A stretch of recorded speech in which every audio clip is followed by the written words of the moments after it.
has been a wide range of more controversial data in audio and videotapes, ranging from strange sounds and lights to low-flying helicopters. One 1996 videotape at Oliver's Castle showed moving lights over wheat as circles formed below. But when closely examined by videotape technicians, the consensus was that the tape had been electronically altered, adding more confusion in the public's mind about who or what is behind the truly anomalous circle making. A big question is, why are some people working so hard to convince the world that it's all a hoax?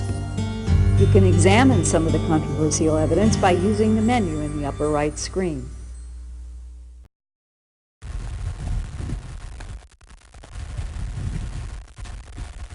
Here it goes, right there. Right there. Look at that.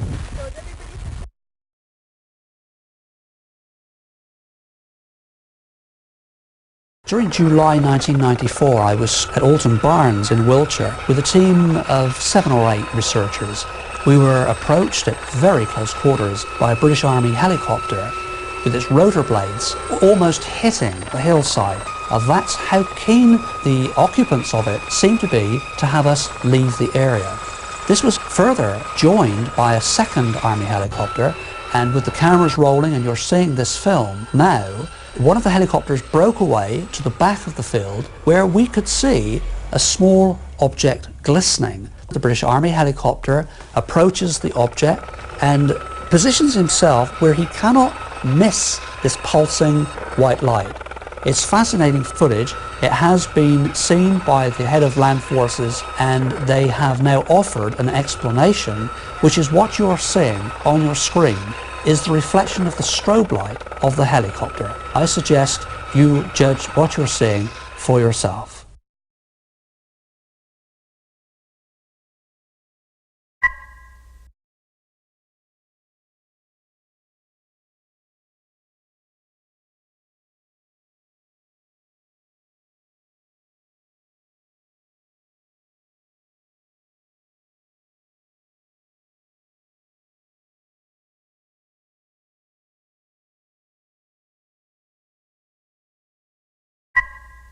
Sounds are also part of the research data. We have recorded ourselves as a research organisation a sound which you're about to hear, but also the BBC Television, during a television interview, also recorded almost an identical sound. They're being described as a chirping, warbling, a buzzing sound. They're actually extremely similar, ranging between 5.2, 5.8 or so kilohertz in audible frequency. Extremely similar.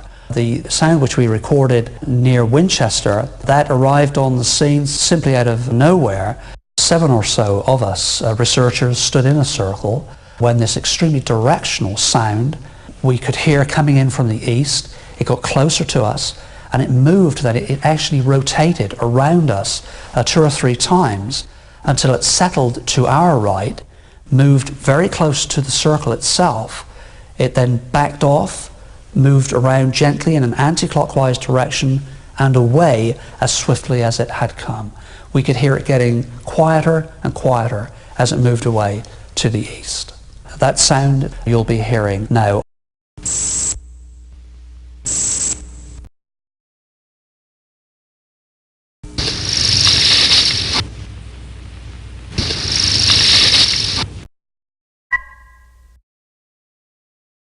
During 1990, Mr. Stephen Alexander, who had been looking down upon a field where there were already 2 crop patterns, saw a flashing light. He ran for his camera and he started to film the sequence you're now seeing here, where a very small object, thought to be about 18 inches in diameter, is moving purposefully around the field, and as it moves off to the south, increasing in speed, it then lifts up, tilts on its axis. There's a large reflection of light from the sun as it does so, clears a hedgerow and some trees to the back of the field, and then it moves over a tractor driver, Mr. Bassant, when about 40 feet above his head is this small disc. I interviewed this man who confirms indeed that it was a small reflective object which cleared the top of his tractor, then swiftly moved up into the sky and disappeared.